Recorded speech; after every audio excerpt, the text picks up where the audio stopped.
Hello, my dear friends. Welcome to ISC. Welcome to the Hindu Editorial Analysis Come Vocabulary Enrichment. నేను మీ Kiran sir. ఈరోజు మనం 22nd right. So ఫ్రైడేకి సంబంధించినటువంటి కంటెంట్ని curate చేసి మీ ముందుకు తీసుకురావడం జరిగింది. Today we are going to discuss things related to revision, editorial, vocabulary and assignment. So నిన్న ఏదైతే అసైన్మెంట్గా ఇచ్చున్నామో అసైన్మెంట్ ఆఫ్ ద డే దానికి సంబంధించినటువంటి సొల్యూషన్తో మనం మన సెషన్ అయితే స్టార్ట్ చేద్దాం. రైట్, ఒకసారి చెక్ చేసుకోండి. దోస్ హు హ్యావ్ ఎవరైతే ఆన్సర్ చేశారో వాళ్ళు ఒకసారి ఆన్సర్స్ని అయితే చెక్ చేసుకోండి అమ్మా. రైట్, ఇది మన సొల్యూషన్. ఇస్ ఇట్ విజిబుల్ అమ్మా? ఓకే, అసైన్మెంట్ సొల్యూషన్ ఏమంటున్నాడమ్మా? Okay, what is the solution? That is nothing but your negative context abnormality condition. Right, that is nothing but your syndrome. మీకు ఏఐడిఎస్ ఎయిడ్స్ ఉంది కదా, ఎయిడ్స్లో D ఏంటమ్మా? S ఏంటది? S is nothing but your syndrome. S అన్నది ఏంటమ్మా? Indicate చేస్తుంది it is referring to syndrome, acquired immuno deficiency syndrome. So that అబ్నార్మాలిటీనే మనం సిండ్రోమ్గా చెప్పుకుంటాం. That is the right word. Next coming to this filler, the dash of scarlet fever is marked by several throat pain dash by a high grade fever. Scarlet ఫీవర్ని ఎలా మనం గుర్తించవచ్చు అన్నది చెప్తున్నాడు. మార్క్డ్ బై అంటే దాన్ని ఎలా గుర్తించవచ్చు? ఒకటి ఏంటి? సివియర్ థ్రోట్ పెయిన్ వస్తుంది, దానితో పాటు అని చెప్తున్నాడు. దాంతోపాటు హై గ్రేడ్ ఫీవర్ కూడా ఉంటుంది. Severe throat pain and high grade fever. అయితే స్ప్రెడ్ అవ్వడాన్ని మనం గుర్తిస్తామా? స్ప్రెడ్ కాదు, దట్ ఈస్ రాంగ్. నౌన్ రావాలి ఇక్కడ, అదైతే క్లారిటీ ఉంది, ద వచ్చింది కాబట్టి. ఓకే, ఇక్కడ ఏమొచ్చింది? ఇక్కడ పార్టిసిపల్. రైట్, ఇది పార్టిసిపల్ ఉండాలమ్మా, పార్టిసిపల్. ఎందుకంటే ఇక్కడ ఆల్రెడీ వర్బ్ వచ్చేసింది కదా, ఈజ్ మార్క్డ్ బై. ఇది మన వర్బ్ అంటే ఇక్కడ పార్టిసిపల్ రావాలి. ఓకే, దానికి బై అన్నది ఫిక్స్డ్ ప్రపోజిషన్ అయి ఉండాలి. సో ఇక్కడ ఉన్నటువంటి పార్టిసిపల్ దాని ఫిక్స్డ్ ప్రపోజిషన్ బై అయి ఉండాలి. ఓకే, సో చూడండి, the cause of scarlet fever is marked by. కాజ్ని మార్క్ చేస్తామా? కాదు, అది వచ్చిందని మనకు ఎలా తెలుస్తుంది? అది వచ్చిందని, not cause. That is wrong. చూడండి, కమెంట్స్ అంటున్నాడు. కమెంట్స్ అంటే ఏంటి? బిగినింగ్. కమెంట్స్ అంటే బిగినింగ్, అది నౌనే. కాకపోతే ఫాలోడ్ బై అనొచ్చు కానీ ఫాలోయింగ్ బై అనకూడదు. ఓకే, ఫాలోడ్ ఉంటే కరెక్ట్ అయ్యేది. సో ఇది రాంగ్. ఆన్సెట్ అంటే ఏంటమ్మా? బిగినింగ్. ఆన్సెట్ అంటే beginning. The onset of scarlet fever is marked by severe throat pain accompanied by అంటే దాంతో పాటు, దాని తర్వాత, దాని వెనువెంటనే. అకంపెనీడ్ అనేటువంటి వర్బ్తో బై అనేది fixed preposition. Option C is the correct answer. So these are the things related to your revision, assignment solution. Right, now let us discuss about revision vocabulary. So నిన్న మనం నేర్చుకున్నటువంటి వర్డ్స్ ఒకసారి ఫాస్ట్గా right revise చేసే ప్రయత్నం అయితే చేద్దాం. ఫెరోసిటీ అన్నాడు, మనం ఫెరోషియస్ అని చెప్పాడు కదా, ఫెరోషియస్ యానిమల్స్ అని, భయంకరమైన. రైట్, ఫెరోషియస్ ఇది యాడ్జెక్టివ్, దాని నౌన్ ఫామే ఫెరోసిటీ. సో ఇది నెగిటివ్ కాంటెక్స్లో అంటే భయాన్ని కలిగించే విధంగా, క్రూరమైన. రైట్, క్రూరత్వం. ఫెరోసిటీ క్రూరత్వం, ఫెరోషియస్ క్రూరమైన. Right, so this is adjective, that is noun. Both are used in negative context. Ferociously right fought అని అంటారు. He ferociously fought in the battle. చాలా భయం లేకుండా. రైట్, మంచి అంటే అది కాంటెక్స్ట్ బట్టి మారిపోతుంటుంది. Ferociously he fought the war అంటారు. రైట్, సో శత్రువుల్ని భయపెట్టించే విధంగా అనే సెన్స్లో. రైట్, సో ఇక్కడ ఏమవుతుంది చెప్పండి? ఆన్సర్ నౌన్ కదా. ఫియర్స్నెస్. ఫియర్స్ అంటే ఏంటమ్మా? భయం, అటువైపు వ్యక్తికి భయం కలిగించే విధంగా. That is your fierceness. దాన్నే మనం ఏమంటాం? బ్రూటాలిటీ అని చెప్పచ్చు. రైట్, బ్రూటాలిటీ అనొచ్చు, వైలెన్స్ అనొచ్చు. Brutality, violence. రైట్, బార్బారిటీ, అన్సివిలైజ్డ్గా బిహేవ్ చేయడం కదా. ఇవి కూడా నెగిటివ్ వర్డ్స్. ఫియర్స్నెస్. రైట్, తర్వాత అన్బ్రిడిల్డ్. మనం ఏమన్నా అన్బ్రిడిల్డ్ రైట్ అని నేర్చుకున్నాం కదా, unbridled rights. So unrestrained, uncontrolled అని చెప్పుకున్నాం, గుర్తుందా? అన్రిస్ట్రైన్డ్ ఆర్ అన్కంట్రోల్డ్ ఉంది ఇక్కడ. C, unrestrained, uncontrolled. అంటే దాని మీద ఎటువంటి కంట్రోల్ లేకుండా మొత్తానికి వదిలేయడం, రైట్? ఫుల్ ఫ్రీడమ్ అనడాన్ని మనం అన్రిస్ట్రైన్డ్ అంటాం, అన్కంట్రోల్డ్ అని కూడా చెప్పచ్చు, రైట్? అన్ఇన్హిబిటెడ్ అని చెప్పచ్చు, అన్ఇన్హిబిటెడ్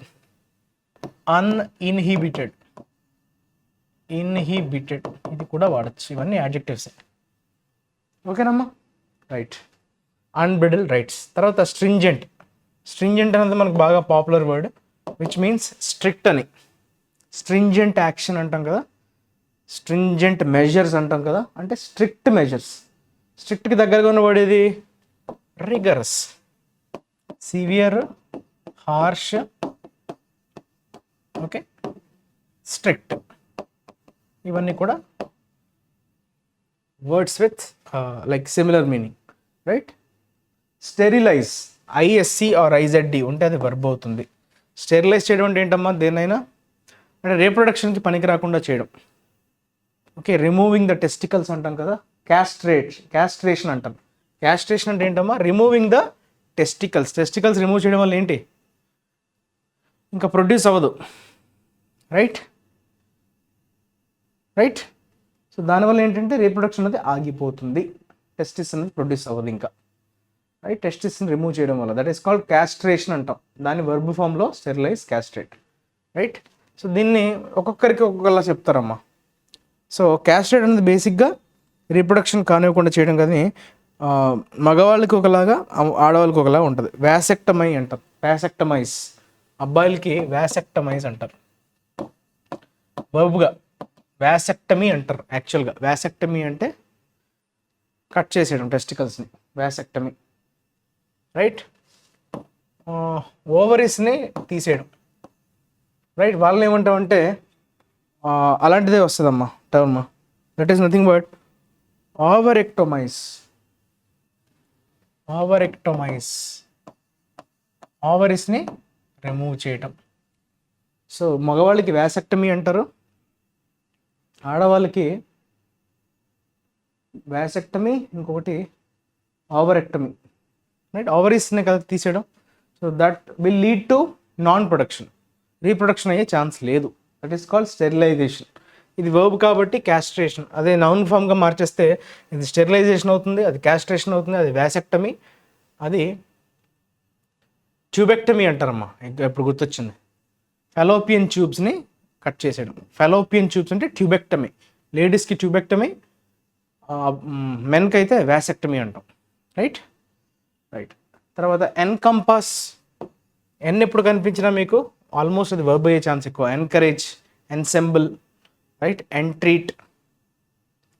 ఎన్కంపాస్ అంటే సరౌండ్, దేని నుంచే చుట్టి వేయడం, రైట్? సరౌండ్ అనే సెన్స్లో మనం ఎన్కంపాస్ అని చెప్పుకుంటాం, రైట్? సరౌండ్ అని చెప్పొచ్చు. ఇంకేమైనా ఉన్నాయా?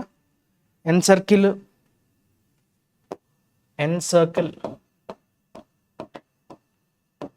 సర్కమ్స్క్రైబ్, ఎన్సర్కిల్. తర్వాత ఎన్సర్కిల్, సర్కమ్స్క్రైబ్, సరౌండ్. ఇంకేమున్నాయి? ఎన్క్లోజ్ అనొచ్చా? Enclose, yeah, that is also. ఇక్కడ కూడా అబ్జర్వ్ చేశారా?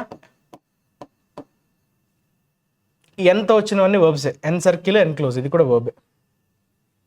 తర్వాత రోవింగ్ కెనైన్స్. గుర్తుందా? రోవింగ్ అనే పదం కెనైన్స్ అని వచ్చింది మనకి. రోవింగ్ యాడ్జెక్టివ్ అని చెప్పుకున్నాం. రోవింగ్ కెనైన్స్ అంటే రోమింగ్, ఓకే, అంటే స్ట్రీట్ డాగ్స్, ఊర కుక్కల్ని, రైట్? వీధి కుక్కల్ని ఉద్దేశించి మనం చెప్పుకున్నాం కదా. సో రోవింగ్ అంటే మూవింగ్ అని, లేదంటే రోమింగ్ అని చెప్పచ్చు. సో ఇది యాడ్జెక్టివ్గా వాడాడు. సో రోమింగ్ అనే సెన్స్లో మనం వాడచ్చు, రైట్? స్ట్రీట్ డాగ్స్ని ఉద్దేశించి, right? That is nothing but roaming. అంటే మనం ఏం చెప్పచ్చు? వ్యాండరింగ్ అని చెప్పచ్చు, వ్యాండరింగ్. అదే మియాండరింగ్ అని కూడా అనొచ్చు, మియాండరింగ్. సో ఇవన్నీ కూడా మనకి రివిజన్ వొకాబులరీలో కవర్ అయిపోయాయి. సో నిన్న రివిజన్లో వచ్చినటువంటి words, right? Next now let us look at this editorial, new capabilities. Capability అంటే ఏంటమ్మా? మనకున్నటువంటి సామర్థ్యం. సో కొత్త సామర్థ్యాలు అని చెప్తున్నాడు. అయితే ఆ క్యాపబిలిటీ అనేది దేనికి సంబంధించింది అన్నది మనం ఒకసారి చూద్దాం. It is related to science and technology అమ్మా. సైన్స్ అండ్ టెక్నాలజీకి రిలేటెడ్ ఆర్టికల్ ఇది. The choice of MIRV on Agni 5 gives it range and ability to defeat defences. Okay, డిఫెన్స్ని కూడా డిఫీట్ చేసే విధంగా, అంటే డిఫెన్సివ్ అంటే ఏంటి, మన మీద ఎవరైనా అటాక్ చేస్తే మనం దాన్ని కాపాడుకోవడాన్ని డిఫెన్సివ్ అంటాం. సో దాన్ని కూడా డిఫీట్ చేసేటువంటి ఎబిలిటీ, రేంజ్ అగ్ని 5కి సొంతం అంటున్నాడు. Okay, which is the choice of MIRV. ఇదంటే ఏంటో చూద్దాం. MIRV అనేది దేనికి సంబంధించింది? అగ్ని 5 అనేటువంటి బ్యాలిస్టిక్ మిసైల్. రైట్, మిసైల్స్ని ఎందుకు ఉపయోగిస్తామమ్మా? ఛేదించడానికి, టార్గెట్స్ని ఛేదించడానికి మనం వాడేదే మిసైల్. సో అందులో అగ్ని 5 మిసైల్ అనేది రేంజ్. ఓకే, రేంజ్ ఉంది. రేంజ్ అంటే ఏంటమ్మా? డిస్టెన్స్, ఎంత డిస్టెన్స్లో ఉన్న టార్గెట్ని మనం ఛేదించుతున్నాం అనేది. అండ్ ఎబిలిటీ టు డిఫెండ్, అది ఎంత ఎఫెక్టివ్గా దాన్ని మనం ఛేదిస్తున్నాం, దట్ ఈస్ ఎబిలిటీ. సో ఈ MIRV అనే టెక్నాలజీని వాడి అగ్ని 5 మిసైల్ ద్వారా, so it gives it range and ability to defeat defences. So డిఫెన్సెస్ని కూడా, డిఫెన్సివ్ సిస్టమ్ని కూడా డిఫీట్ చేసే విధంగా ఓకే MIRV అనేది పని, అది అంటే it is going to be used with the help of Agni 5 missile. So ఒకసారి చూద్దాం. ఇందులో ఉన్న ఆర్టికల్ లోపలికి వెళ్తే మనకి అన్ని విషయాలు మనం మెల్లమెల్లగా నేర్చుకోవచ్చు. Just will have a look, glance over the article. So నేను సబ్జెక్ట్ ఎక్స్పర్ట్ని కాదు, but still with the little knowledge which I have and which I have tried to gather some information base చేసుకొని నేను దీన్ని ఎక్స్ప్లెయిన్ చేసే ప్రయత్నం చేస్తా. So my primary focus will okay restricted to this what we say vocabulary, but ఎక్కడైనా కొంచెం scientific terms కొంచెం మరీ లోతుగా నేనైతే వెళ్ళలేను, but with in the limited knowledge I try to explain this article. Right, so మీరు ఒకసారి చదవండి, చదివి దీన్ని నాతో పాటు వినే ప్రయత్నం అయితే చేయండి. On March 11th prime minister Narendra Modi, ఒకసారి నేను పక్క జరగన, you can take it as the screenshot. Right, so on March 11th Prime Minister Narendra Modi used social media to announce India's entry into a small club of countries capable of delivering multiple nuclear warheads on a single missile. ఇది చాలా important. చూసారా, multiple nuclear warheads on a single missile. ఒకే మిసైల్ని use చేసుకొని multiple nuclear వార్ హెడ్స్ని వాడే అతి తక్కువ కంట్రీస్ ఏవైతే ఉన్నాయో ఆ క్లబ్లో మేము కూడా భాగస్వాములు అయ్యాము, మనం కూడా ఆ క్లబ్లో చేరాము. రైట్, కొన్ని కంట్రీస్కి మాత్రమే ఆ క్యాపబిలిటీ ఉన్నాయి. ఏంటి ఆ క్యాపబిలిటీ అమ్మ? డెలివరింగ్ మల్టిపుల్ న్యూక్లియర్, మల్టిపుల్ అంటే మోర్ నెంబర్ ఆఫ్, 1 2 కాదు, మోర్ దాన్ 2 న్యూక్లియర్ వార్ హెడ్స్ని ఒకే సింగిల్ మిసైల్ ద్వారా డెలివర్ చేసే క్యాపబిలిటీ కొన్ని కంట్రీస్కి మాత్రమే పరిమితం. అటువంటి కంట్రీస్ సరసన మనం కూడా చేరాము అన్నట్టుగా సోషల్ మీడియా వేదికగా ప్రధాని నరేంద్ర మోదీ గారు March 11న వెల్లడించడం జరిగింది, అనౌన్స్ చేశారు. రైట్, ఇండియా కూడా వారి సరసన చేరింది. కొన్ని కంట్రీస్ ఏవైతే ఈ న్యూక్లియర్ వార్ హెడ్స్ని, మల్టిపుల్ న్యూక్లియర్ వార్ హెడ్స్ని ఒక సింగిల్ మిసైల్ ద్వారా డెలివర్ చేసే క్యాపబిలిటీని సొంతం చేసుకుంది అన్నట్టుగా. This was accomplished, this was achieved. Accomplished అంటే ఏంటమ్మా? Achieved with the maiden flight test. Maiden అంటే వెరీ ఫస్ట్, డెబ్యూట్ అంటాం కదా, డెబ్యూట్ మొట్టమొదటిసారి మనం ఏదైనా ప్రయోగం చేసినప్పుడు ఫస్ట్ మెయిడెన్ ఇంటర్నేషనల్ అంటాం కదా, ఇంటర్నేషనల్ 100, మెయిడెన్ అంటే వెరీ ఫస్ట్ అని, మెయిడెన్ స్పీచ్ అని కూడా అంటారు. Like maiden flight test of Agni 5, India's longest range ballistic missile with a range of over 5,000 kilometers with multiple independently targetable re-entry vehicle. ఇదమ్మా MIRV అంటే. చూసారా, multiple independently targetable re-entry vehicle, దాని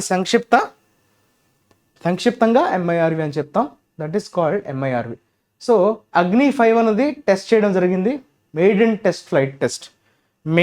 flight test. So ఎంత దూరం అది ప్రయాణించగలుగుతుంది అన్నది test చేయడం అంట. ఫ్లైట్ అంటే ఏంటి? గాల్లో అది ఎంతసేపు నిలవగలదు. రైట్, బ్యాలిస్టిక్ మిసైల్ అన్నాడు. సో మీకు కొంచెం తెలియాలి బ్యాలిస్టిక్ మిసైల్ అంటే ఏంటంటే.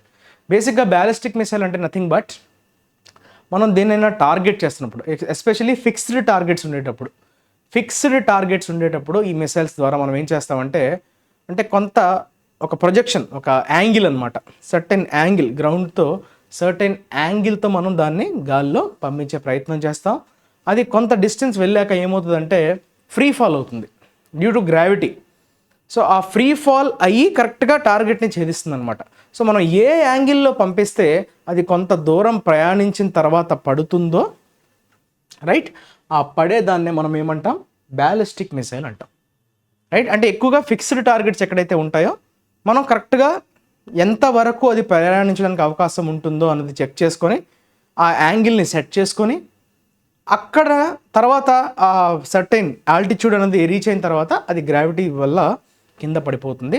సో కింద పడిపోయే ప్లేస్లో మన టార్గెట్ ఉండేటట్లు మనం దాన్ని రైట్ రెడీ చేసుకొని targeted, that is called ballistic missile.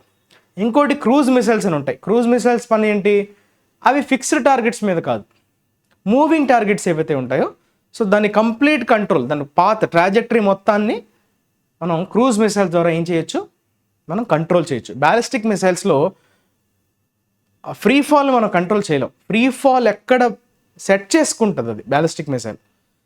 Okay, ఎంతవరకు పంపించగలం అన్నది మాత్రమే మన చేతిలో ఉంటుంది. ఫ్రీ ఫాల్ అన్నది ఇంకా దాని మట్టుకు అదే వాలంటరీగా జరుగుతుంది. సో సెట్ చేసుకోవాలి ballistic missile. So complete trajectory అనేది బ్యాలిస్టిక్ మిసైల్ కంట్రోల్ చేయలేదు. క్రూజ్ మిసైల్ ఏం చేస్తుందమ్మా, కంప్లీట్ పాత్ని కంట్రోల్ చేయగలదు. సో బ్యాలిస్టిక్ మిసైల్ వాడాలంటే మనకి ఏం చెప్పుకున్నాం, టార్గెట్ ఫిక్స్డ్గా ఉండాలి. అదే క్రూజ్ మిసైల్ ఏంటంటే టార్గెట్ మూవింగ్ అవుతూ ఉండాలి. సో లాంగ్ డిస్టెన్సెస్కి మనం జనరల్గా బ్యాలిస్టిక్ మిసైల్స్ని వాడతాం. ఓకే, షార్ట్ డిస్టెన్సెస్కి మనం క్రూజ్ మిసైల్స్ వాడతాం. సో ఇది మీకు తెలియాల్సింది. రైట్. సో ఇప్పుడు ఈ అగ్ని-5 ద్వారా ఇదంతా ఇండియాకి సంబంధించినటువంటి లాంగెస్ట్ రేంజ్ అంటే ఏంటమ్మా, కిలోమీటర్స్, నెంబర్ ఆఫ్ కిలోమీటర్స్, ఎంత ఏరియా అనేది ఛేదించుకుంటూ వెళ్తుందో ఆ మొత్తం ఏరియా అది లాంగెస్ట్ అంట. ఎందుకు, because it covering the range of that range is nothing but 5000 kilometres అనమాట. ఓవర్ 5000 కిలోమీటర్స్ రేంజ్ని కవర్ చేయబోతుంది ఈ అగ్ని-5 అనే missile with multiple independently targetable re-entry vehicle. దాన్ని ఉపయోగించి ఆ టెక్నాలజీని వాడి మిషన్ దివ్యాస్త్ర పేరుతో by the defence research and development organisation, మనం డిఆర్డిఓ అని చెప్పుకుంటాం కదా, సో వారు మిషన్ దివ్యాస్త్రగా దీనికి పేరు పెట్టారు. సో ఈ MIRV అనే టెక్నాలజీని ఉపయోగించి ఈ బ్యాలిస్టిక్ మిసైల్ని టెస్ట్ చేయడం అనేది జరిగింది. Since its first test in April 2012, 2012లో మొట్టమొదటిసారి దీన్ని టెస్ట్ చేయడం జరిగింది. Agni five has undergone several tests and developments including canisterization to improve its ease of handling and operation. Canisters అంటే ఏంటమ్మా, బేసిక్గా క్యానిస్టర్స్ అంటే తెలుసు కదా, రౌండ్గా ఉంటాయి కదా, వాటిలో మనం పెట్టి వదులుతాం. సో మీకు బ్రిటిష్ కాలం నాటి సినిమాస్లో కనిపిస్తుంది, RRR సినిమాలో చూడొచ్చు, లేదంటే ఈగా సినిమాలో లాస్ట్లో ఆ చిన్న క్యానిస్టర్ ఉంటుంది కదా, దాని నుంచి ఈగ బయటికి అదే చనిపోవడానికి అక్కడ సెట్ చేసుకుంటుంది కదా, గన్ పౌడర్ అంతా తెచ్చి ఆ క్యానిస్టర్లో పెట్టి ఉంచుతుంది, లాస్ట్లో అది చనిపోవడానికి, వాడిని చంపడానికి దాన్ని ఉపయోగిస్తుంది. ఆ క్యానిస్టర్ ఉంటుంది చూసారు రౌండ్గా, దాన్ని మనం క్యానిస్టర్ అంటాం. సో ఇంక్లూడింగ్ క్యానిస్టరైజేషన్ అంటున్నాడు. So to improve its ease of handling and operation, అది ఎంత సులభతరంగా, ఈజ్ ఆఫ్ హ్యాండ్లింగ్ అంటే చాలా సులభంగా దాన్ని హ్యాండిల్ చేసే విధంగా. రైట్. అగ్ని-5 అనేది డిఫరెంట్ టెస్ట్లు అన్నింటినీ దాని మీద చేయడం జరిగింది. ఏప్రిల్ 2012 అక్కడ మనకి ఫస్ట్ టెస్ట్ అనేది జరగడం జరిగింది. సో దాని హ్యాండ్లింగ్ ఆపరేషన్ అనేది మరింత సులభతరం అవడానికి, ఇంప్రూవ్ చేయడానికి క్యానిస్టరైజేషన్ని కూడా ప్రయోగించడం జరిగిందంట. The MIRV systems, indigenous avionics systems. Avionics అంటే ఏంటమ్మా, use of electronics in aviation రంగంలో. ఏవియేషన్ అంటే ఏంటి, గాల్లో తిరిగే వాటిని మనం ఏవియేషన్ అంటాం కదా, ఏవియేషన్ ఇండస్ట్రీ అంటాం కదా. సో ఏవియేషన్లో మనం ఎక్కడైతే ఎలక్ట్రానిక్స్ వాడతామో, ఎలక్ట్రానిక్స్కి సంబంధించినటువంటి అప్లికేషన్స్ ఉంటాయో వాటిని మనం ఏవియానిక్స్ అంటాం. రైట్. ఇండిజినస్ అంటే ఏంటమ్మా, డొమెస్టిక్, నేటివ్ అంటాం కదా, అంటే బయట దేశాల మీద వారి టెక్నాలజీని వాడకుండా మనం సొంతంగా డెవలప్ చేసుకున్నటువంటి avionic systems. And high accuracy sensor packages ensure that the reentry vehicles reach the target points accurately. చూసారా, accuracy sensor packages, high accuracy sensor packages, అదేవిధంగా ఇండిజినస్గా డెవలప్ చేసుకున్నటువంటి ఏవియానిక్ సిస్టమ్స్ని ఉపయోగించి రైట్ రీఎంట్రీ వెహికల్స్ అనేవి కరెక్ట్గా టార్గెట్ పాయింట్స్ని యాక్యురేట్గా reach అయ్యే విధంగా వీటిని డెవలప్ చేయడం జరిగింది. ఎవరిని, MIRV system. The DRDO set the mission accomplished the designed parameters. వాళ్ళు ఏదైతే ముందుగానే డిజైన్ చేసుకున్నారో పలానా ఈ పారామీటర్స్కి అయితే అది అచీవ్ చేయాలని, అదైతే సక్సెస్ఫుల్గా అచీవ్ చేయగలిగిందంట ఆ మిషన్. ఏ మిషన్ అమ్మా, మిషన్ దివ్యాస్త్ర. ఇది చాలా ఇంపార్టెంట్. దివ్యాస్త్ర. ఇది మనకి మిషన్ దివ్యాస్త్ర అనే పేరు మనకి జిఎస్ పాయింట్ ఆఫ్ వ్యూలో మనకి చాలా ఇంపార్టెంట్, రైట్? సో డిఆర్డిఓ ఆధ్వర్యంలో అయితే జరగడం జరిగింది ఇది. The test also comes 5 years after India's maiden anti satellite test under mission Shakti. ఇది చూసారా, ఇది మీరు గమనించాలి. Anti satellite test mission Shakti అంటున్నాడు. ఓకే, ఇది జరిగినటువంటి 5 సంవత్సరాల తర్వాత, ఓకే, ఏ టెస్ట్? ఈ మిషన్ దివ్యాస్త్ర. ఇది జరిగిన 5 ఏళ్ల ముందు మిషన్ శక్తి జరిగింది. Okay, which is maiden anti satellite test. దీని అర్థం ఏంటి? యాంటీ శాటిలైట్ టెస్ట్ ఏంటంటే మన మీద ఎవరైనా దాడి చేస్తే, అది అటాక్ సిస్టము, ఇది డిఫెన్స్ సిస్టమ్. డిఫెన్స్ అంటే ఏంటి? మన మీద ఎవరైనా పొరపాటున దాడి చేస్తే, అటాక్ చేస్తే మనం మనల్ని కాపాడుకోవడానికి మనం అవలంబించుకున్నటువంటి సిస్టమ్నే మనం ఇక్కడ ఏసాట్గా చెప్తున్నాడు, which is anti satellite, right, test. Anti satellite test అంటాం. దాని పేరే mission Shakti. This is a part of our defence, right? అది అటాక్, అది రైట్, ఇది defence. On March 27, 2019, a live satellite in the low Earth orbit around 3 km was shot down using a modified interceptor of the Ballistic Missile Defense System. 2019 live satellite in the low earth orbit. Earth యొక్క లో earth ఆర్బిట్లో అంటే దగ్గర దగ్గర 300 kilometers దూరంలో shot down, దాన్ని కూల్చేశారు. దేన్ని use చేసామా? Modified interceptor, ballistic missile యొక్క ఇంటర్సెప్టర్ని వాడి ఆ లో ఎర్త్ ఆర్బిట్లో ఉన్నటువంటి లైవ్ శాటిలైట్ని కూల్చేశారనమాట 2019 మార్చ్ 27 దిస్ ఈజ్, ఇది ఒకసారి షార్టన్ చేస్తాను. This is a significant technological break through. Break through అంటే ఏంటి? ఇంతకుముందు ఎవరు కూడా సాధించని విజయం, ఒక అకంప్లిష్మెంట్నే బ్రేక్ త్రూ అంటే ఏంటమ్మా? Something which has not been developed so far or achieved so far. సైంటిఫిక్గా మనం ఏదైనా ఒక ముందడుగు వేయడాన్ని మనం బ్రేక్ త్రూ అంటాం, రైట్? అదొక పెద్ద జైంట్ లీప్ అనమాట. జైంట్ లీప్ అంటే అర్థం ఏంటి? ఒక పెద్ద ముందడుగు. టెక్నాలజీకి పరంగా అదొక పెద్ద బ్రేక్ త్రూ అనమాట, right? That furthers India's nuclear weapons programme and strengthens second strike capability. ఇది చాలా ఇంపార్టెంట్. సెకండ్ స్ట్రైక్ కేపబిలిటీ అంటే అర్థం ఏంటమ్మా? ఇండియాస్ న్యూక్లియర్ ప్రోగ్రామ్ని మరింత ముందుకు తీసుకెళ్తుంది. ఫర్దర్స్ అంటే మీనింగ్ ఏంటమ్మా? మరింత ముందుకు తీసుకెళ్తుంది. ఇటువంటి టెక్నాలజికల్ బ్రేక్ త్రూస్ రావడం వల్ల మన యొక్క న్యూక్లియర్ వెపన్స్ ప్రోగ్రామ్ని మనం మరింత ముందుకు తీసుకెళ్లే విధంగా అది మనకి హెల్ప్ చేస్తుంది. అదేవిధంగా బలోపేతం చేస్తుంది. స్ట్రెంథెన్స్ అంటే బలోపేతం చేయడం. సెకండ్ స్ట్రైక్ కేపబిలిటీ, దీని అర్థం ఏంటి? సెకండ్ స్ట్రైక్ అంటే మన మీద ఎవరైనా దాడి చేస్తే మనం వారిని తిప్పి కొట్టే ఎబిలిటీనే మనం సెకండ్ స్ట్రైక్ అంటే మనం ఇనిషియేట్ చేయం. మన మీద ఎవరైనా అటాక్ చేస్తే మనం వారిపైన రిటాలియేషన్ అంటారు కదా, ప్రతిదాడి, right? So that is called your second strike capability. This is particularly important given India's nuclear doctrine based on a no first use policy, credible minimum deterrence and massive retaliation in case of a first strike, which was espoused in 2003 after the nuclear test of 1998. చూసారా, ఇది ఎందుకు significant, చాలా important. ఎందుకంటే మనకు already India's nuclear theory, doctrine అంటే ఏంటి, మన theory ఏంటి, మన ప్రిన్సిపల్ ఏంటి, డాక్ట్రిన్ అంటే థియరీ ఆర్ ప్రిన్సిపల్. మన ప్రిన్సిపల్ ఏంటమ్మా, సూత్రం ఏంటి, దేన్ని బేస్ చేసుకుని ఉంది మన ఇండియాకి సంబంధించినటువంటి nuclear programme? No first use policy. మా దగ్గర న్యూక్లియర్ వెపన్స్ ఉన్నంత మాత్రాన మేము ఎవరి మీద కూడా ప్రయోగించం. నో ఫస్ట్ యూజ్, ఫస్ట్ మేము ఎవరి మీద కూడా ప్రయోగించేది ఉండదు. అది మా ప్రాథమిక సూత్రం, ప్రాథమిక principle. Credible minimum deterrence. Deterrence అంటే ఏంటమ్మా? అంటే మా దగ్గర ఇంత న్యూక్లియర్ బేస్ ఉందని ప్రకటించడం వల్ల ఏమవుతుంది?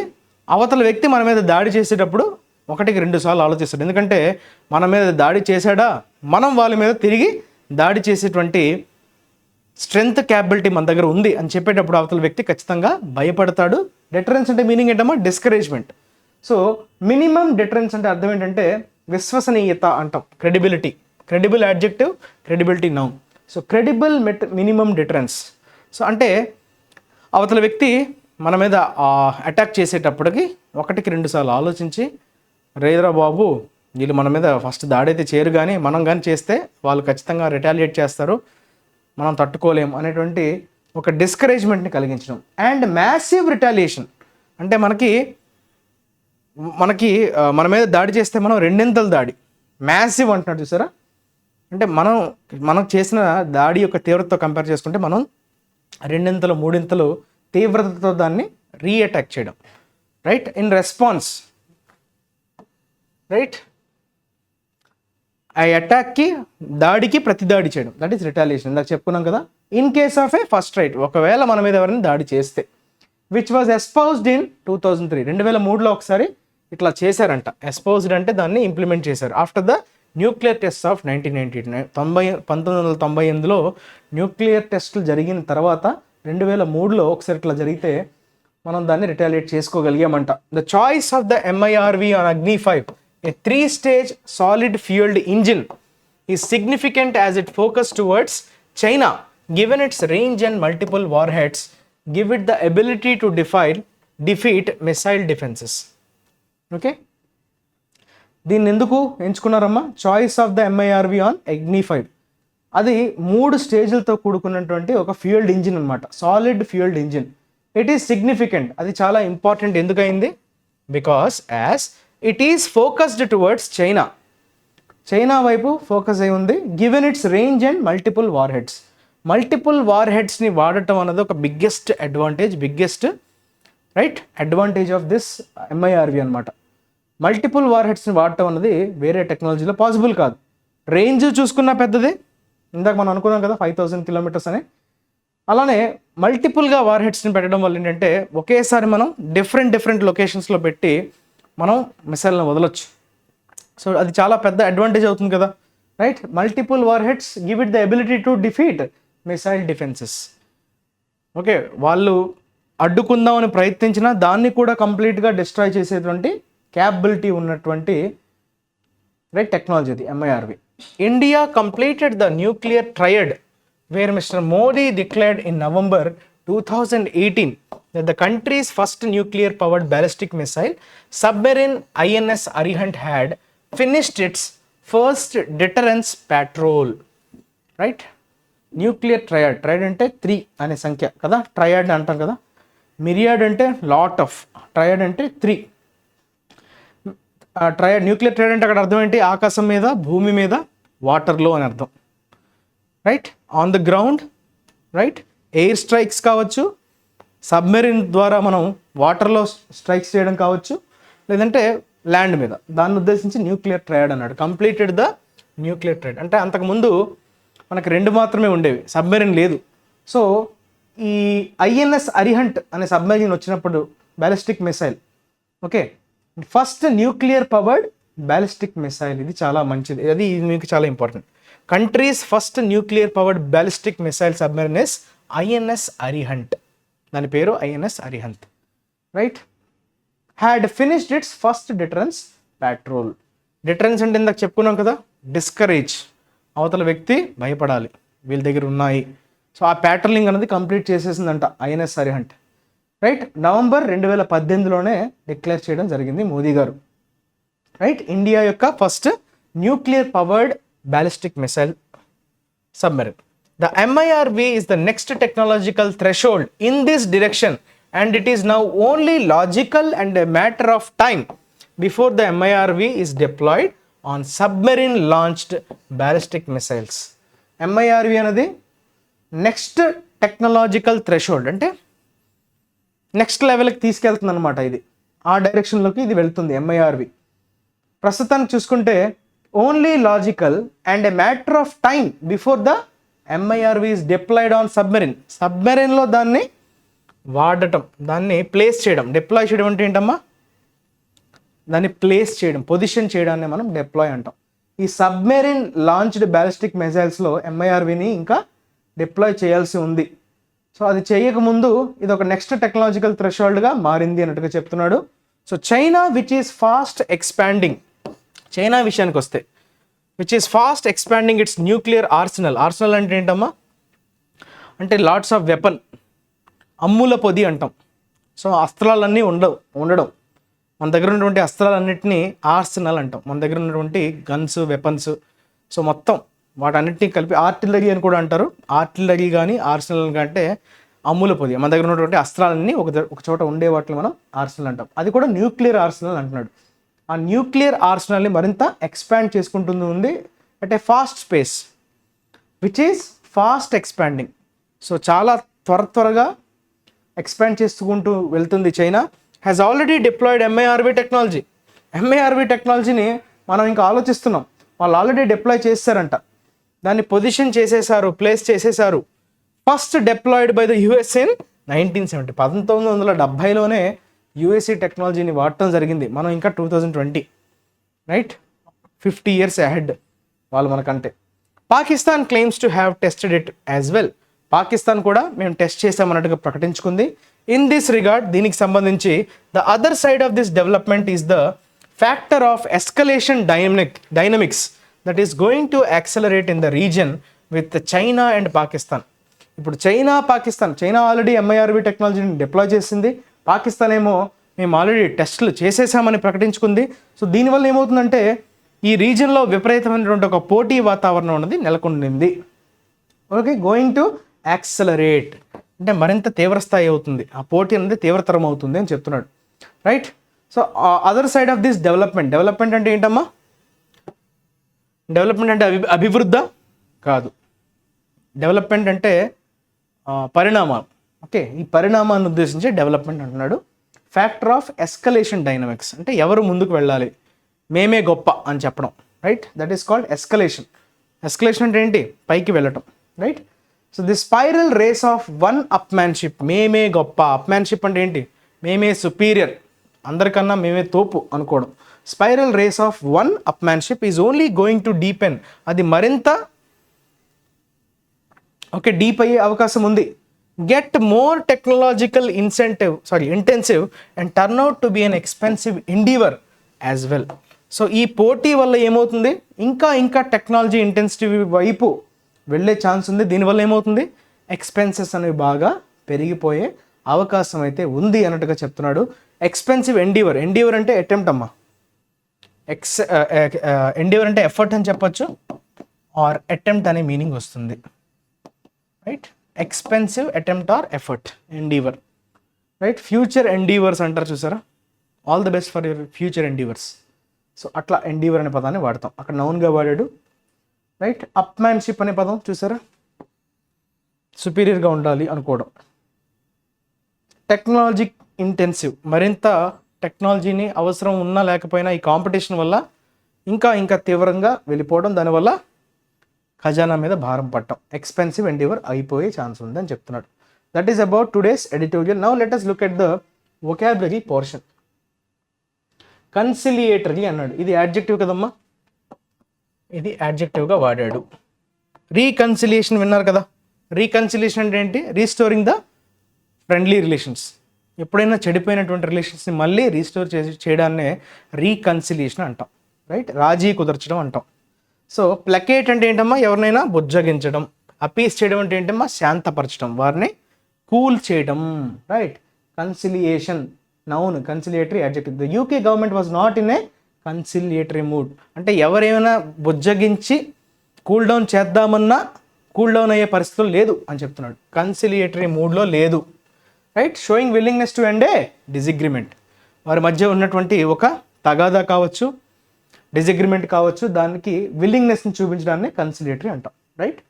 నెక్స్ట్ కొహెసివ్ అమ్మ. Cohesive is basically an adjective.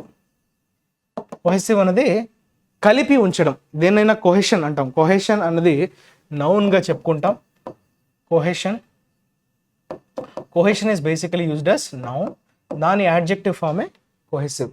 అంటే అది ఎలా ఉండడం? కనెక్ట్ అయి ఉండడం, రైట్. కనెక్ట్ అయి ఉండడాన్ని మనం కనెక్టెడ్ అని చెప్పచ్చు. ఎథెసివ్ అంటే స్టిక్ అయి ఉండడం, పడిపోకుండా, right. So united and working together effectively, అందరూ కలిసి, రైట్, ఎఫెక్టివ్గా పని చేయగలడాన్ని మనం కొహెసివ్ సిస్టమ్ అని, కొహెసివ్ గ్రూప్ అని చెప్పుకోవచ్చు. So it is combined or united and working together, that is cohesive. Next poised. ఇది చాలా మంచి వర్డ్ అమ్మా. పాయిజ్డ్ అంటే రెండు అర్థాలు ఉన్నాయి. ఒకటి పాయిజ్డ్ అంటే రెడీ అనే మీనింగ్ ఉంది, రెండు కామ్ అనే మీనింగ్ కూడా ఉంది. చూడండి, the military forces are poised for attack అంటే are ready for attack. Poised అంటే ఇక్కడ మీనింగ్ ఏంటి, రెడీ అనే మీనింగ్ ఉంది. హీఈస్ ఎ పాయిజ్డ్ పర్సనాలిటీ అంటే కామ్ పర్సనాలిటీ అనే అర్థం కూడా ఉంది. సో పాయిజ్డ్ అంటే బేసిక్గా కంపోజ్డ్ అంటే ఏంటమ్మా, చాలా క్వైట్, ప్లెజెంట్, కామ్ అనే సెన్స్లో వాడతాం. కంపోజ్డ్ అంటే యాడ్జెక్టివ్గా వాడాం, కామ్. కంపోజ్డ్ యాడ్జెక్టివ్గా వాడచ్చమ్మా. కంపోజ్డ్ పర్సనాలిటీ అంటే ఏంటమ్మా, కామ్ పర్సనాలిటీ, రైట్. ప్రిపేర్డ్ సన్నద్ధత, పాయిజ్డ్ ఫర్ అటాక్, ప్రిపేర్డ్, ఈ రెండు అర్థాలు కూడా ఉన్నాయి. Ready to do a particular thing at any moment, సన్నద్ధంగా ఉండడం, that is poised, right. So 2 meanings we have, అది మీరు జాగ్రత్తగా గమనించాలి. ఒకటి కామ్నెస్, కామ్, పాయిజ్డ్, కామ్ కానీ కంపోజ్ కానీ రెండు ఒకటే. రెండు ఏంటమ్మా, రెడీ, అంతేనా. ప్రిపేర్డ్ అనొచ్చు, రెడీ అనొచ్చు. సో ఆ సెన్స్లో కూడా మనం వాడచ్చు, right. Next, rope someone in. Rope in someone అంటారు, అంటే ఎవరినైనా పర్సుయేట్ చేసి మనకు కావాల్సినటువంటి పనులు చేయించుకోవడం, right. The national guard roped him in for another 2 years of service. ఇంకొక 2 సంవత్సరాలు పని చేయాల్సిందిగా అతన్ని పర్సుయేట్ చేయడం. పర్సుయేట్ అంటే ఏంటమ్మా, కన్విన్స్ చేయడం. Force or persuade someone to join a group or become involved in something. మీరు మా ప్రాజెక్ట్లో భాగం కండి, ఉండాల్సిందే మీరు ఎలా అయినా అని చెప్పి కన్విన్స్ చేసి అతన్ని ఆన్ బోర్డ్లోకి తీసుకోవడం, right. That is nothing but rope in అంటాం, రైట్. అదొక ఫ్రేజల్ వర్బ్గా వాడచ్చు. లాడేటరీ, ఇది యాడ్జెక్టివ్ అమ్మా. Lord verb. లార్డ్ అంటే ఏంటమ్మా, ప్రైజ్, లార్డెడ్. ఈ లార్డెడ్ అంటే హీ ప్రైజ్డ్ అని అర్థం, రైట్. ఎక్స్టాల్ అనొచ్చు, కాంప్లిమెంటరీ అనొచ్చు. కాంప్లిమెంట్ అంటే ప్రైజే కదా, ఎక్స్టాల్ అన్న ప్రైజే. ఎక్స్టాల్ as a verb, extol, extol, this is a verb, so which means praise, right. Patients speak of Dr. Godson in laudatory terms, అంటే బాగా పొగడతాం, expressing praise, that is called laudatory terms. Patients speak of Dr. Godson, అందరూ అతని గురించి బాగా గొప్పగా మాట్లాడుకున్నారు. తర్వాత ఎఫ్లోట్ అమ్మ. ఎఫ్లోట్ అన్నది ఏంటంటే జనరల్ మీనింగ్ ఉంది, కాంటెక్చువల్ మీనింగ్ కూడా ఉంది. ఎఫ్లోట్ అన్నది మనం జనరల్గా యాడ్జెక్టివ్గా వాడతాం. అంటే ఏంటమ్మా, మునిగిపోకుండా ఉండడం. ఎఫ్లోట్ అంటే ఏంటమ్మా, మునిగిపోకుండా ఉండడం, అది జనరల్ మీనింగ్. అంటే ఒక కంపెనీ ఎప్పుడైనా చూడండి, they need billions of dollars to keep the company afloat. అంటే మునిగిపోవడం అంటే ఇక్కడ ఏ సెన్స్లో, బ్యాంక్రప్ట్ అవ్వకుండా ఉండడం. చాలా మిలియన్స్ ఆఫ్ డాలర్స్ డబ్బులు అయితే అవసరం, లేకపోతే కంపెనీ మునిగిపోతుంది, ఆ సెన్స్లో వాడతాం. అంటే అప్పుల్లో కూరిపోవడం. బయాయంట్ అంటే తేలే స్వభావాన్ని మనం బయాన్సీ అంటాం. బయాన్సీ అనేది తేలే స్వభావం, రైట్. ఫ్లోటింగ్, ఆ సెన్స్లో మనం చెప్తాం afloat. Having enough money to pay what you owe and not have debts. ఎటువంటి అప్పుల భారం లేకుండా ఉండడం, అంతే కదా. మిలియన్స్ ఆఫ్ డాలర్స్ ఉంటే అప్పుల ఊబి నుంచి బయటపడవచ్చు, ఫ్రీ అయిపోవచ్చు, right. So having enough money to pay what you owe and not have any debts. మీకు ఎటువంటి అప్పులు లేకుండా నిశ్చింతగా, రైట్. ఎవరికైతే మీరు అప్పులన్నీ ఉన్నారో అవన్నీ తీర్చేసి మీరు చాలా ప్రశాంతంగా ఉండడాన్ని ఎఫ్లోట్ అని కూడా చెప్పచ్చు. సో 2 అర్థాలు ఉన్నాయి. తర్వాత వెటరన్ కామన్ నౌన్గా వాడతాం, యాడ్జెక్టివ్గా కూడా వాడచ్చు. సో కామన్ నౌన్ అంటే ఎవరు, వెటరన్ అంటే దిగ్గజం అంటాం. అంటే ఒక ఫీల్డ్లో చాలా వాస్ట్ ఎక్స్పీరియన్స్ కలిగి ఉన్న వ్యక్తిని మనం ఏమంటామమ్మా, వెటరన్ అంటాం. సీజన్డ్ పొలిటీషియన్ కూడా చెప్తారు. సీజన్డ్ పొలిటీషియన్ అంటే ఎక్స్పీరియన్స్డ్ పొలిటీషియన్ అని. ప్రొఫిషియంట్ అని ప్రొఫెషనలిజం ఎప్పుడు వస్తుందమ్మా, when you do a work for, మీరు దాంతో అసోసియేట్ అయినటువంటి టైం చాలా ఎక్కువగా ఉండేటప్పుడు you automatically become a professional, right. So amateur అనే పదం ఉంది, తెలుసా మీకు. ఎమెచ్యూర్ అనేవాడు ప్రొఫెషనల్కి ఎగ్జాక్ట్గా ఆపోజిట్. ఓకే, ప్రొఫెషనల్ అనేవాడు మెచ్యూర్డ్, ఎమెచ్యూర్ అనేవాడు ఇంకా మెచ్యూరిటీ రాలేదు, అప్పుడప్పుడే అడుగులు వేస్తున్నాడు. బడ్డింగ్ అంటారు చూసారా, ఈజ్ బడ్డింగ్ అమెచ్యూర్. అది ఏ ఫీల్డ్ అయినా కావచ్చు. So what ever field you choose, someone who is new to that field, right. అప్పుడప్పుడే ఫీల్డ్లోకి వచ్చే వ్యక్తిని ఎమెచ్యూర్ అంటాం. నోవైస్ అని కూడా చెప్తాం, టైరో అని చెప్తాం. So they are all beginners ఉద్దేశించి వాడే పదాలు ఇవి. She is also a veteran campaigner for human rights. మానవ హక్కుల కోసం ఆమె ఎప్పటి నుంచో, okay, having been involved in a particular activity for a long time, ఎప్పటి నుంచో పోరాడుతూ ఉంది. ఇక్కడ అడ్జెక్టివ్గా వాడాడు, అబ్జర్వ్ చేశారా? ఎందుకంటే క్యాంపెయినర్ అనేది నౌన్, వెటరన్ని నౌన్గా వాడచ్చు, రైట్? దిగ్గజం అంటాం, దిగ్గజ క్రీడాకారుడని, దిగ్గజ కళాకారులని, దిగ్గజ సినీ నటుడు అంటారు, అంటే లెజెండరీ ఆర్ వెటరన్ అని చెప్పచ్చు. Having more experience. రిజాల్వ్ వర్బ్గా వాడచ్చు అండ్ అడ్జెక్టివ్గా కూడా వాడచ్చు. ఓకే, రిజాల్వ్ నౌన్గా కూడా వాడచ్చు, రైట్? రిజాల్వ్ అంటే ఏంటమ్మా? Commitment, right? కమిట్మెంట్నే పట్టుదల అంటాం కదా, దేనైనా సాధించాలనుకునే పట్టుదలని రిజాల్వ్ అని చెప్పాడు. She received information that strengthened her determination. పట్టుదల, రిజాల్వ్. చూసారా, పరిష్కరించడం అనే మీనింగ్ వర్బ్గా వాడతాం, అది మీకు తెలుసు. దే రిజాల్వ్డ్ దేర్ ఇష్యూస్, సమస్యని పరిష్కరించడం అనే సెన్స్లో రిజాల్వ్డ్. ఇక్కడ రిజాల్వ్ నౌన్గా వాడాడు, విచ్ మీన్స్ డిటర్మినేషన్. టెనాసిటీ అనొచ్చు, రెజల్యూషన్ అనొచ్చు, స్టబ్బర్నెస్. ఓకే, కమిటెడ్గా ఉండడం, దేనికోసమైనా బాగా పట్టుదలగా ఉండడాన్ని మనం ఏమంటాం? రిజాల్వ్ అంటాం. That is used as a noun. Firm determination to do something, ఏదైనా సాధించాలనుకునేటువంటి ఆ పట్టుదల. ఫర్మ్ అన్నట్టు చూసారా, పట్టుదల. దృఢ సంకల్పం అంటాం కదా, దృఢ సంకల్పం, right? That is your resolve. Let us move on to assignment, right? ఈరోజు అసైన్మెంట్ని అయితే ఒకసారి చేసే ప్రయత్నం అయితే చేయండి. ఇట్స్ వెరీ ఇంపార్టెంట్, అందరూ చెయ్యాలమ్మా, రైట్? ఇది మీకు క్వశ్చన్, దీన్ని జాగ్రత్తగా చూసి, right? I think it is visible now. 4 lettered word అమ్మా, సింపుల్ వర్డ్. చూడండి, వర్బ్గాను ఫంక్షన్ అవుతుంది, నౌన్గా కూడా ఫంక్షన్ అవుతుంది. నెగిటివ్ మీనింగ్, నెగిటివ్ కాంటెక్స్లో అయితే దీన్ని వాడతాం, రైట్? అది ఏమైండొచ్చు, right? That is what question has been asked. ఇంకొక ఇవ్వాలేమో మీకు some what we call clue అనేది సరిపోకపోవచ్చేమో కదా. కాకపోతే 4 లెటరే ఉంది కదా, ఇవ్వాలా వద్దా అని ఆలోచించి నేను కూడా అలా పెట్టా, రైట్? సో అది నెగిటివ్ కాంటెక్స్ట్లో వాడతాం. దానికి 2 ఫంక్షన్స్ ఉన్నాయి, ఒకటి వర్బ్గా ఫంక్షన్ అవుతుంది, నౌన్గా కూడా ఫంక్షన్ అవుతుంది, రైట్? చీట్ అని చెప్పచ్చు, రైట్? చీట్, ఫ్రాడ్ అనే మీనింగ్స్ అయితే వస్తాయమ్మా. చీట్, ఫ్రాడ్ అనేటువంటి మీనింగ్స్ అనేవి. ఫ్రాడ్ కాల్ అంటారు చూసారా, ఓకే, ఏదో మోసం చేయడం తప్ప అక్కడ రియాలిటీ లేకపోవడం, దట్ ఈస్ ఫ్రాడ్, చీట్. ఆ మీనింగ్ అయితే వస్తుంది, right? World water day which falls on March 22 is a global initiative dashed by the United Nations and has been dash every year since 1993. So ఇక్కడ మనకి options చూస్తే backed, observed, started, continuing, adapted, followed, began, celebrated. So ఇక్కడ ఇచ్చినటువంటి ఆప్షన్స్ని eliminate చేస్తూ which one will be the suitable one అన్నది comment సెక్షన్లో అయితే ఖచ్చితంగా మెన్షన్ చేయండి. So thank you for watching the video. ఇంకేమైనా వీడియోస్లో మీకు ఏమైనా రైట్ నేర్చుకున్న అంశాలు ఉంటే ఖచ్చితంగా వీడియోని అయితే లైక్ చేయడం మర్చిపోవద్దు, మీ ఫ్రెండ్స్తో షేర్ చేసుకోండి. ఇంకేమైనా ఫర్దర్ అప్డేట్స్ మీరు కోరుకున్నట్లయితే వాటిని మీరు కమెంట్ సెక్షన్లో ఖచ్చితంగా మెన్షన్ చేయండి. Thank you for watching. Stay tune to IAC. Your Kiran sir signing off. మళ్ళీ రేపు కలుద్దాం. అంతవరకు take care. Have a nice day.